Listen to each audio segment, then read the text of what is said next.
This activity shows that the size of a fraction depends on number of parts the whole is divided into.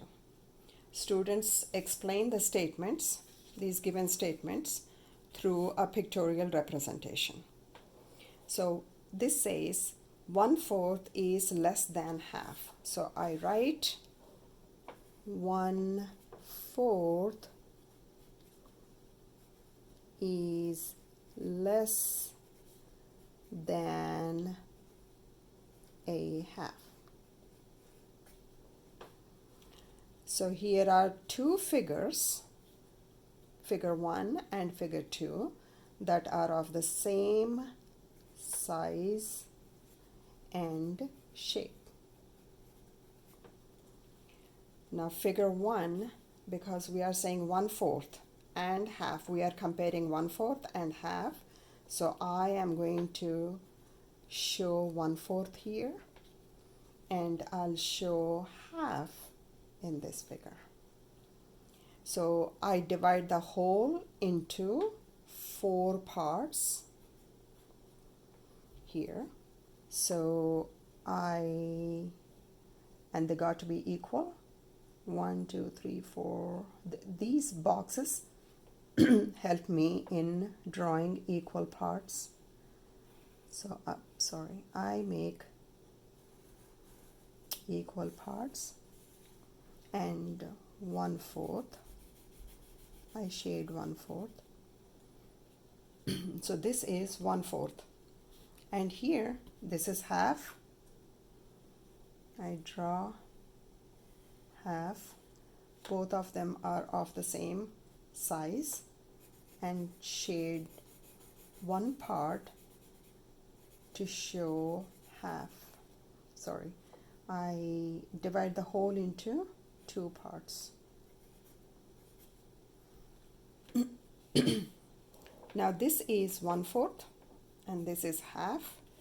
Now my comparing sentence using symbols would be 1/4 is less than half.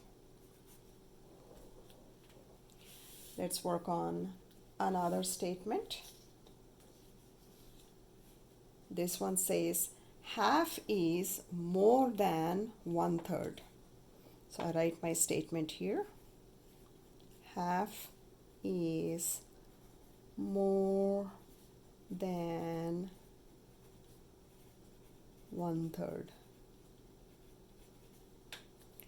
Here are figures that are of the same shape and size. Shape and size. Now half and 1/3. So here I'm comparing half and 1/3. So this is half. I'll show half in this figure and 1/3 over here.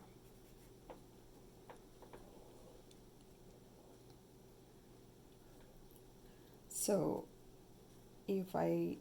I divide this whole into 2 parts. So this looks like my center line.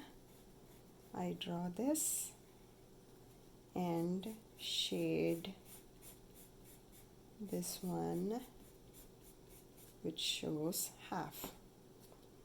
And here I divide this whole into 3 parts. Let's see if I can divide into 3 parts. Yes. That's 1 part. This is second part and the third part. All 3 of them are of equal size. And okay, now I shade 1/3 over here. This is my 1/3. So this is my half and this is my 1/3. So my comparing sentence with a symbol would be half is greater than 1/3.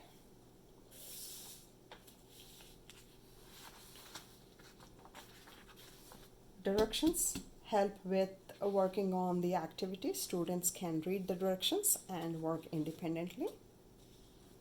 Teacher exemplar shows the expectations, and answers provide immediate feedback.